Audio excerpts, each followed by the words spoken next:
I have a gentleman I'm very proud to be able to introduce. Al Hoffman is a gentleman that has been a trailblazer for as long as we've been in this organization. He's a gentleman that has inspired a generation of people, and frankly, anytime he has anything to say, it's something that we should all listen to. Amen. Amen.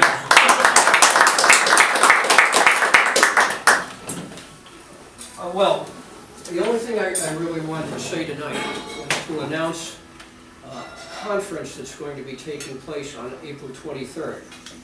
And I don't have the literature for it yet because I'm firming up the speakers and the details, but essentially it's going to be sponsored by the Liberty Advocates of New England, and it's going to be at Cabela's conference room, and the new Cabela's at the Berlin-Hudson town line on Route 62, which is just east of the exit on 495.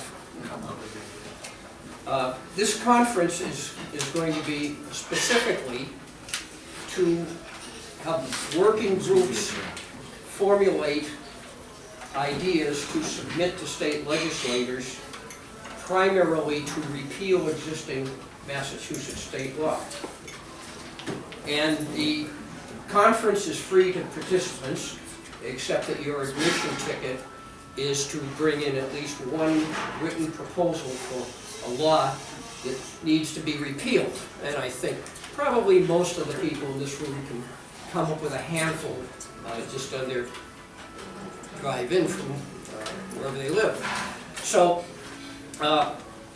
Jim Wallace of the Gun Owners Action League is going to be the featured speaker, because Gun Owners Action League, along with a couple of other organizations like Mass Citizens for Life, has really been at the forefront of getting legislators to introduce good legislation and to repeal bad legislation. And I think we need to expand that type of thing across the board to a lot of other areas. For example,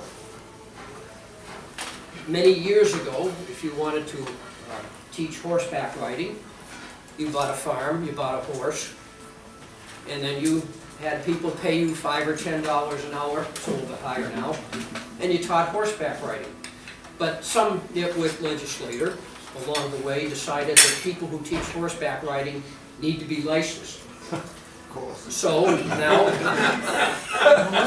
just like barbers and everything else, but so now that's the case. And so I'd like to have a law that says repeal the bill that said the person teaching horseback riding in Massachusetts has to be licensed.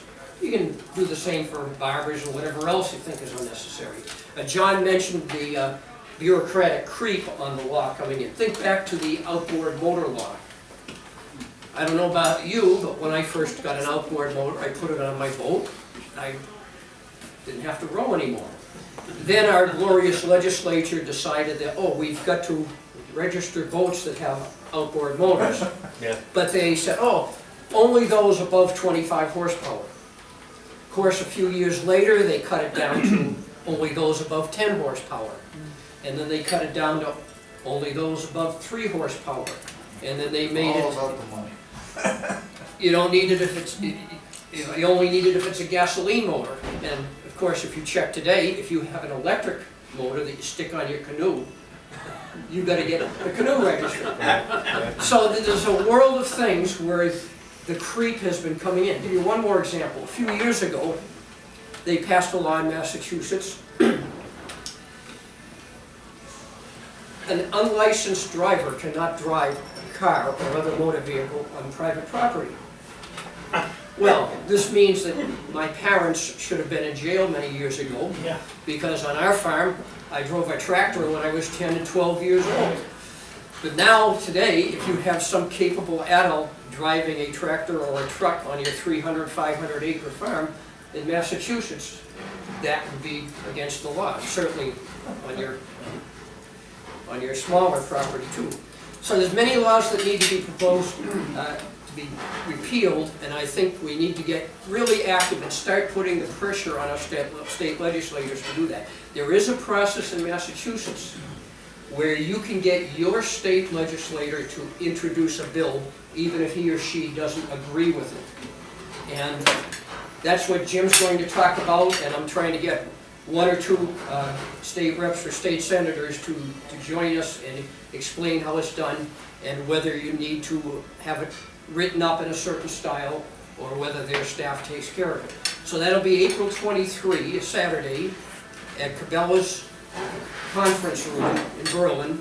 It's 2 to 5 p.m. And like I say, free admission. You just have to bring an idea of what law you'd like to have repealed in Massachusetts.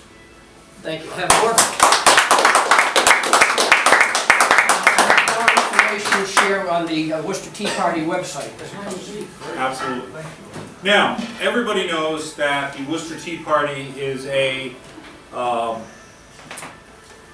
501c3 nonprofit organization geared towards education. That's why we have free education events.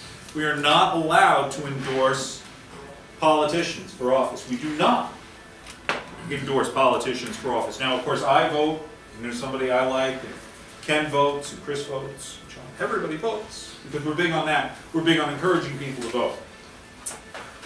Tonight, we have a gentleman from a political campaign. And as part of his presentation, he's going to tell us about things that his organization, Volunteers for Crews, is doing in his local area. This is before the debate, and this is his own statement. It is not endorsed officially or unofficially by the leadership of the Worcester Tea Party, even though it might be a good idea if you help. Thank you. Jan.